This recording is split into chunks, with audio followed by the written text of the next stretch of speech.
April 28, 2025. The city of Tel Aviv awakens to a new day, its skyline bathed in the golden light of dawn. But this is no ordinary morning. In Tel Aviv, the city pulses with life, bustling markets, honking cars, laughter echoing from cafes. Suddenly, at 10 a.m., a siren slices through the noise, its wail rising above the city's heartbeat. Instantly, the nation halts. Drivers step out of their vehicles, heads bowed in solemn respect. Pedestrians freeze mid-stride, united in a powerful, collective pause. For 2 minutes, the world seems to stop spinning as silence blankets the land. It's Yom HaShoah, Holocaust Remembrance Day, a sacred moment of collective memory for 6 million lives lost in the Holocaust. Across Israel, flags fly at half-mast, and candles flicker in windows and at memorials, each flame a tribute to a life extinguished. In a quiet park, a young boy clutches an Israeli flag, standing shoulder to shoulder with his father. Nearby, an elderly woman closes her eyes, her face etched with memories and sorrow, lost in silent remembrance of those she once knew. The silence is more than a pause, it is a promise. A vow, whispered by millions, never forget, never repeat. It is a moment when grief and hope intertwine, binding generations together. Stories of loss and courage echo through the silence, tales of families torn apart, but also of extraordinary bravery. The righteous among the nations, European rescuers who risked everything to save lives, are honored for their compassion. As the siren fades and life resumes, another story quietly surfaces, one that stretches far beyond Israel's borders, linking this day of remembrance to a distant archipelago in Southeast Asia. On this day, Israel also honors the Republic of the Philippines, a nation thousands of miles away, yet forever connected by a shared chapter of history. The connection may seem improbable. The Philippines, far removed from Europe's battlefields, had no direct stake in the Holocaust's horrors, yet its role would prove vital. At a time when doors were closing around the world, the Philippines opened its arms.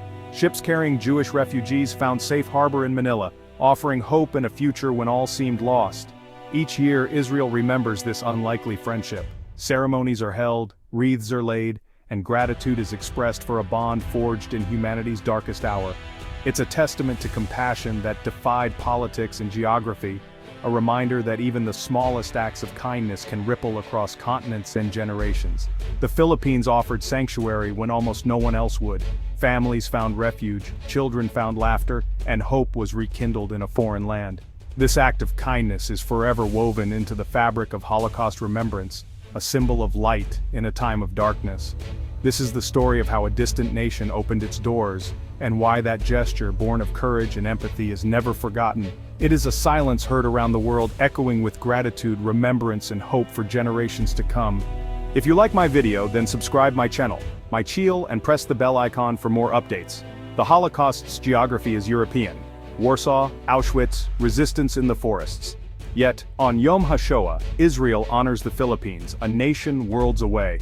While others closed their borders, the Philippines welcomed over 1,300 German and Austrian Jews fleeing Nazi terror. For those saved, it meant everything, a victory against genocide. This wasn't about politics or gain, it was a moral stand, led by a leader who saw injustice and chose to act.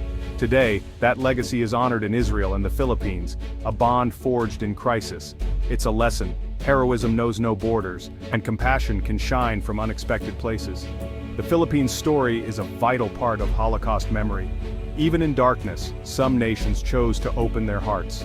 At the heart of this remarkable story is Manuel L. Quezon, a visionary leader whose compassion and courage would shape the course of history in the Philippines and beyond.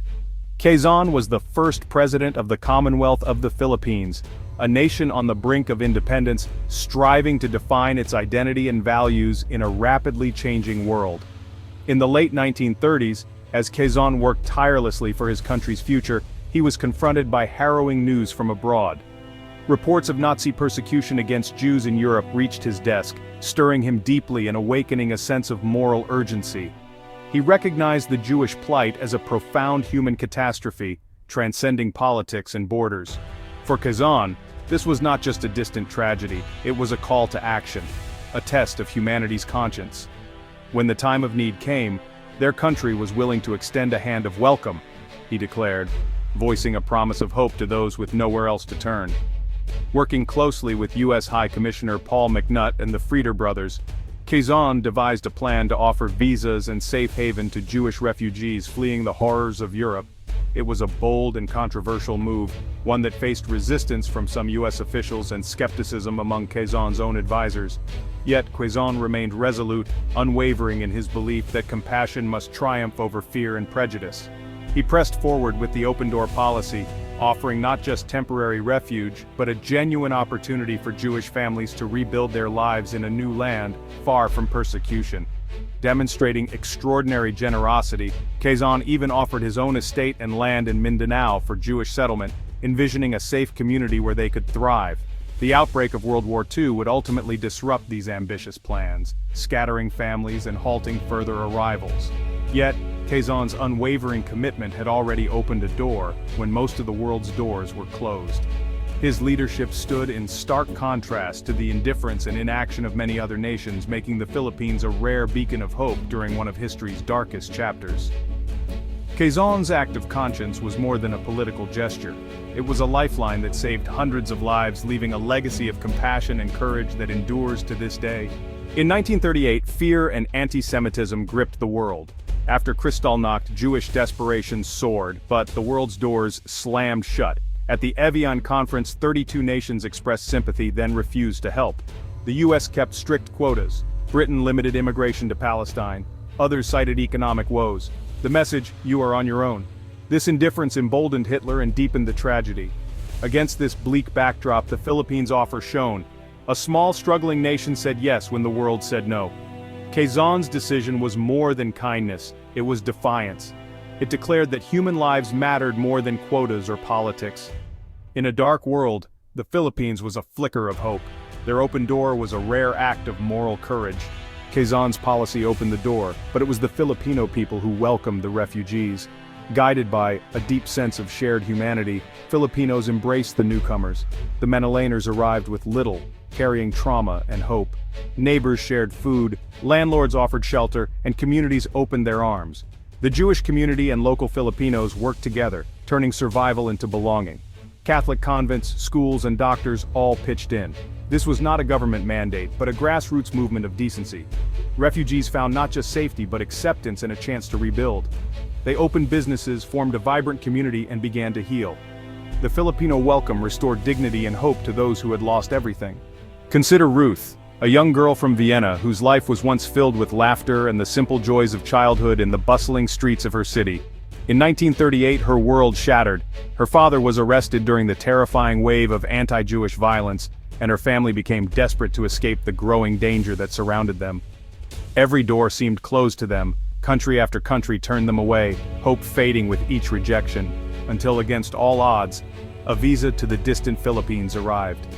Ruth's family embarked on a long and uncertain journey across oceans, arriving in Manila, overwhelmed by the sights, sounds, and unfamiliar faces, but greeted with unexpected kindness and open arms. Filipino children invited her to play in the streets, sharing laughter and games. Neighbors brought fresh fruit and small gifts, eager to welcome the newcomers. At school, teachers welcomed her warmly, helping her learn a new language and adjust to a new culture, while classmates became her friends. For the first time in years, Ruth felt safe. Her family could finally breathe, sleep peacefully, and dream of a future once more. The warmth of the community helped her family heal. They joined in local festivals, shared meals with neighbors, and rebuilt their lives from the ground up. In Manila, they could practice their faith openly, lighting candles and praying together without fear for the first time in years. Ruth's story is just one of over 1,000, each a testament to the power of sanctuary and to the courage of those who opened their doors to strangers in need. The open-door policy didn't just save lives, it restored lost childhoods, dignity, and hope, allowing families to rediscover joy and belonging. In Manila, refugees found more than just refuge. They found a place to call home, where new memories could be made and old wounds could begin to heal. The Filipino embrace turned mere survival into true belonging, weaving newcomers into the fabric of the community. Ruth's journey shows how a single act of compassion, a visa, a welcome, a helping hand, can change the course of a life forever.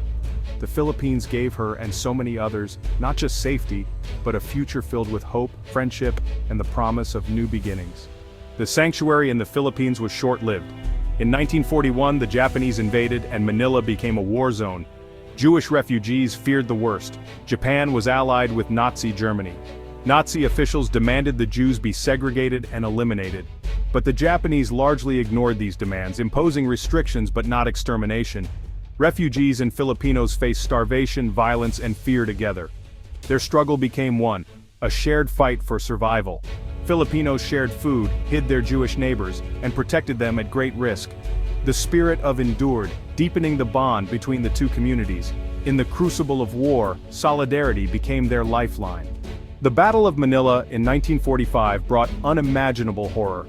As American forces fought to liberate the city, civilians suffered. Over 100,000 Filipinos died. Jewish refugees were caught in the crossfire, their sanctuary turned battlefield. Ruth's family was torn apart again, her brother killed by a shell. Yet Filipino neighbors risked everything to shelter and comfort them. Stories abound of Filipinos hiding Jewish friends, priests sheltering families, and communities standing together. Survival and loss forged an unbreakable bond.